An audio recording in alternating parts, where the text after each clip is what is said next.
يا جماعة أنا واحدة كنت بعشق الصيف وبستنى يجي بفارغ صبر. يعني عايزة أسافر، عايزة أروح، عايزة أجي، أستنى الصيف لما يجي. كنت أستغرب قوي الناس اللي بيقولوا امتى يجي الشتاء والمطر وهو نازل على الشباك، أو المطر ايه بقى وشباك ايه، والأفلام بتاعت الشعراء دي ايه.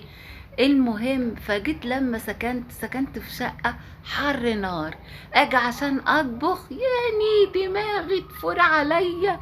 لا، فما بقيتش اطبخ في الصيف، اي حد تاني يطبخ، انا لا، انا هستلم وردية الشتاء. المهم جه الشتاء مستنياه بفارغ صبر، والنتيجة اهي. يعني الحكاية احنا مش نافعين لا صيف ولا